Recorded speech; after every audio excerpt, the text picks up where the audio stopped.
Bonjour, bonjour, bienvenue à toutes et à tous sur Cocotte TV. Aujourd'hui, nouveau vidéo test et on vous parle de ce boîtier, le Colink Stronghold Overseer.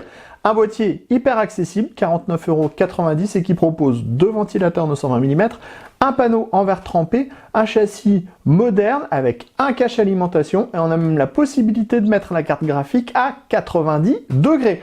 On vous propose de le découvrir, c'est tout de suite, c'est maintenant, c'est sur Cocotte TV. On commence comme toujours avec le packaging et on en a l'habitude, chez Colink on est plutôt sur du classique avec un carton, couleur carton. Le boîtier arrive donc dans son carton, couleur carton, on a des très bonnes protections en mousse à l'intérieur, ce qui est plutôt bien puisqu'on a un panneau en verre trempé. Au niveau des tech specs, on est sur une compatibilité ITX, Micro ATX, ATX, le poids c'est 5,5 kg.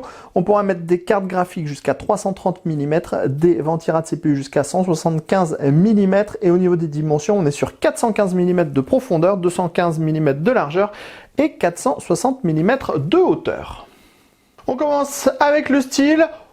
C'est plutôt basique. Bon, après, on est sur un boîtier qui coûte 49,90 €. On a ici une face avant intégralement en plastique avec des ouvertures sur le côté gauche, des ouvertures sur le côté droit, une petite ouverture ici. Le plastique imite l'aluminium. Sur la face avant, on va retrouver les diodes d'activité, le power on, le reset, les entrées-sorties audio et on va avoir un USB 2.0 et deux USB 3.0. La face avant, bien sûr, elle se démonte. On tire comme ça. Ça reste en place avec les câbles et derrière on retrouve une grille qui est compatible 3 fois 120 mm ou 2 fois 140 mm. Pour le water cooling, ça sera 360 mm maximum ou 280 mm maximum. Pour mettre le tour en place, on appuie et c'est bon. Sur le côté gauche, on va retrouver un panneau en verre trempé qui est maintenu avec 4 vis à main. Dans la partie basse, on a des pieds en plastique qui reprennent un petit peu les formes générales du boîtier. Ça fait un bon mariage au niveau du style. Sur le côté droit, on retrouve un panneau en acier. On a de nouveau les ouïes ici. Alors sachez que par contre qu'on n'a pas de filtre, mais on est sur un boîtier à 49 €. Ça semble un petit peu logique. On continue maintenant à l'arrière. À l'arrière, on va avoir une grille avec un ventilateur de 120 mm. Vous avez vu tout à l'heure, on a un autre ventilateur de 120 mm à l'avant. Donc c'est plutôt ventilation basique, mais au moins on a les deux ventilateurs de base. On pourra régler la hauteur sur 3 cm avec le ventilateur de 120 mm, 3 cm également avec le ventilateur de 140 mm. On a l'emplacement pour la plaque IO-Shield de la carte mère. Ensuite, on va avoir 7 slots d'extension. On en a 3 qui sont non soudés et ajourés. Les 4 autres sont ajourés mais soudés. Dans la partie basse, on retrouve le dispositif pour installer l'alimentation avec des petits rubbers en caoutchouc et on a un petit filtre en mèche plastique en dessous. On va y revenir. Dans la partie haute, on a une grille qui est protégée avec un mèche aimanté. La grille, elle est compatible 2 fois 120 mm ou 2 fois 140 mm. Pour le water cooling, c'est donné comme compatible avec du 240 mm maximum. Hop, ouais, on referme. On passe maintenant sous le boîtier. Sous le boîtier, on va avoir 4 pieds en plastique avec des petits rubbers en caoutchouc à chaque fois. On a ici le filtre en mèche plastique qui est amovible et qui est à destination de l'alimentation. Enfin ici, on a les points de fixation pour l'alimentation.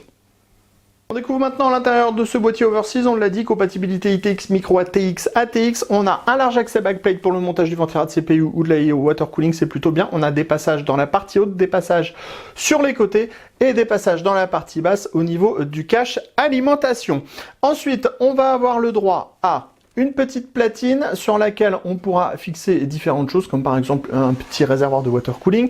Et ensuite, à l'avant, on va avoir 3 emplacements en 120 mm ou 2 emplacements en 140 mm avec une compatibilité water cooling 360-280 mm. On a un ventilateur de 120 mm de base et vous avez vu, on a un passage à l'avant du cache alimentation. Au niveau du cache alimentation, on a également un cache à l'arrière. Donc si vous avez une alimentation avec un petit écran ou du RGB, vous pourrez en profiter. Sur la partie arrière, on retrouve un autre ventilateur de 120 mm. On a ensuite les 7 slots d'extension classiques. On en a 2 également soudés à 90 degrés, donc on pourra placer la carte graphique dans l'autre sens si on dispose d'un riser.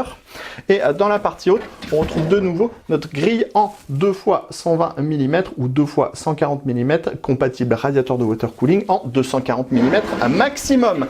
On peut maintenant passer à l'arrière du plateau de la carte mère. On a ici les différents câbles pour le power on, le reset, l'USB 2.0, l'USB 3.0, l'audio avec ici vous voyez un emplacement qui est renfoncé, donc on pourra passer une grosse partie des câbles à cet endroit-là. Accès backplate, passage dans le haut, dispositif pour les colliers, petit bracket SSD pour un SSD additionnel. Ici on retrouve une cage HDD. La cage HDD elle est compatible deux fois 3,5 pouces, pardon, ou une fois 3,5 pouces, une fois 2,5 pouces. Ensuite, on a l'emplacement de l'alimentation avec des petits rubbers en caoutchouc. Bien sûr, c'est amovible, et bien sûr, la cage HDD est amovible. On découvre notre Stronghold Overseer avec la configuration montée à l'intérieur. Vous le voyez, on a plutôt pas mal de place. On a même réussi à mettre notre carte graphique à 90 degrés, alors qu'on est dans un boîtier qui coûte 49,90 €. On a nos deux ventilateurs de 120 mm qui vont créer le flux d'air. On a la petite entrée ici qui permet de voir l'alimentation. Alors bien sûr, il faudra avoir un riser si vous voulez pouvoir profiter de la carte graphique à 90 degrés. On a de l'espace dans le haut. On a un peu d'espace à l'avant. On a vraiment une carte graphique qui est custom, donc elle dépasse de la carte mère et vous voyez, ça loge sans peine. On a même placé un petit SSD sur le fond parce qu'en fait, cette platine, outre pouvoir installer par exemple un radiateur de water cooling, elle permettra aussi d'installer deux SSD, ce qui fait qu'au total, on pourra placer 3 SSD et 2 disques durs si on utilise la petite cage HDD qui est en dessous. Si on retire la cage HDD, on a quand même 3 emplacements de 2,5 pouces. Donc, montage très propre pour un boîtier à 49 € et vous allez voir qu'à l'arrière, c'est plutôt pas mal aussi, puisqu'on a plein de dispositifs pour mettre des colliers. Vous avez vu, on a pu tout regrouper dans la goulotte à l'intérieur ici. Alors nous, on s'est séparé de la cage HDD pour avoir un petit peu plus d'espace au niveau des câbles. Et dans la partie haute, vous voyez, quand on a des câbles assez longs, on peut tout vraiment passer par cette partie centrale. Donc c'est vraiment une bonne chose. On n'est pas obligé forcément de passer par l'arrière pour aller rejoindre, par exemple, le 4/8 pin CPU de la carte mère. Donc, pour le montage, on peut le dire, c'est extrêmement simple et très facile dans ce Stronghold Overseer. On découvre maintenant notre boîtier avec la configuration montée à l'intérieur. Alors pas de RGB de base, on aura une diode bleue quand on aura allumé la machine, mais les deux ventilateurs restent intégralement noirs. Après on est sur un boîtier qui vaut 49,90 € avec un panneau en verre trempé. Alors comme vous pouvez le voir, c'est propre, on a mis du RGB sur les barrettes mémoire, le ventirail CPU est juste au-dessus ici au niveau de la carte graphique, on est en mode 256 couleurs et ça nous donne plutôt un très bon résultat. Alors on n'a pas mis le panneau en verre trempé parce que le panneau en verre trempé, comme il est légèrement teinté, vous allez voir,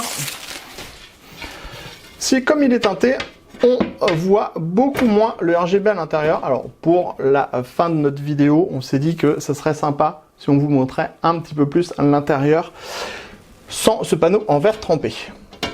Donc maintenant on va falloir le défaire. Voilà. Donc, comme on le disait, le panneau en verre trempé, il est vraiment très foncé. Donc, clairement, si vous voulez profiter du RGB, il faudra plutôt passer sur un autre boîtier de même tarif.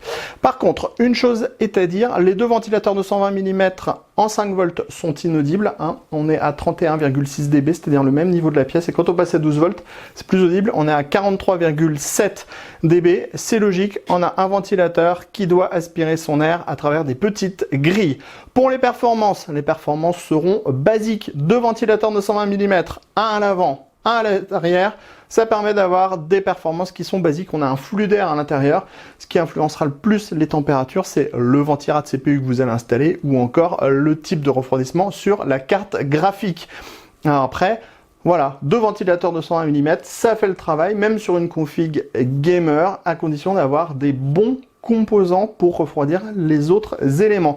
Ensuite, on pourra passer, si on le veut, avec du water cooling en AIO en 360 mm. Du coup, on aura 3 ventilateurs qui soufflent à l'intérieur du boîtier, plus le petit ventilateur à l'arrière. Ça permettra d'avoir des bonnes performances, sans forcément trop se ruiner. Alors, on pense par exemple à un système de chez Arctic en 360 mm qui propose pas de RGB. C'est typiquement le genre de système qui se mariera très bien avec ça. Donc, pour avoir un boîtier sans RGB. Sur ce, on se donne rendez-vous tout de suite pour la conclusion sur ce petit Stronghold Overseer.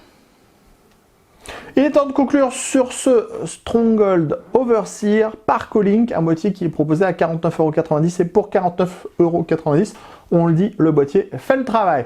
On a une ventilation simple, basique, mais qui permet de faire un flux d'air avec deux ventilateurs de 120 mm. On a un châssis qui n'est pas forcément des plus évolués au niveau des caches, par exemple pour les cartes d'extension, mais qui propose quand même le montage à 90 degrés de la carte graphique. On a un cache alimentation avec une petite ouverture, on a un panneau en verre trempé sur le côté gauche, on a un format qui est plutôt compact, donc ça c'est assez bien, et vous l'avez vu, pourtant on a mis une grosse configuration à l'intérieur, on a un vrai ventirad CPU, on a une vraie carte graphique, on peut aller jusqu'à 330 mm pour la carte graphique. Pour le ventirad CPU, on peut monter jusqu'à 175 mm. On pourra aussi adjoindre du water cooling en 360 mm à l'avant si on veut, 240 mm dans la partie haute. Bref, pour 49,90 €, il manque pas grand chose à ce boîtier-là. On n'a pas de RGB, c'est bien ou c'est pas bien, il y en a qui vont trouver ça juste très bien, d'autres vont regretter un petit peu, mais on n'oublie pas ce tarif, 49,90 €. Alors après, pour 49,90 €, on a une ventilation, comme on le disait, qui est basique. Elle peut être très silencieuse, voire inaudible si vous êtes en 5 volts. On l'a déjà dit, 31,6 dB, c'est-à-dire qu'on est au même niveau sonore que la pièce, avec quand même un flux d'air dans le boîtier. Après, on va être à 43,7 dB quand on va passer en 12 volts. Ça fait plus de bruit, tout simplement parce que la face avant, elle ne respire pas trop. On n'a que des petites ouvertures sur les côtés, une petite ouverture à l'avant. Donc forcément, le ventilateur va forcer pour aspirer l'air. Si le ventilateur force et que l'air est forcé à travers les petits trous, ça crée des perturbations sonores. Donc ça fait tout simplement plus de bruit. Après, on est sur un tarif de 49,90 € et ça fait parfaitement le travail pour une configuration. Nous, on était en 3600 XT et RTX 2070 et notre configuration marche à merveille dessus puisqu'on a le principal, on a ce flux d'air qui va de l'avant à l'arrière. Après, libre à vous de réguler. En plus, ça sera assez facile car les deux ventilateurs sont avec un doubleur de prise. C'est-à-dire que vous prenez votre ventilateur, vous le branchez en 4 pins sur votre PWM et on a une autre petite prise PWM qui ressort. Donc comme ça, on peut directement relier l'autre ventilateur si on veut gérer qu'un seul canal. Ou alors, on peut mettre un ventilateur en plus sur le canal du premier ventilateur et un ventilateur en plus sur le deuxième canal du deuxième ventilateur. Donc pour la gestion, c'est pratique. Bref, cocotte d'or pour ce petit Stronghold Overseer par Colink. Et sur ce, on vous dit à très bientôt pour de nouveaux vidéos tests sur Cocotte TV.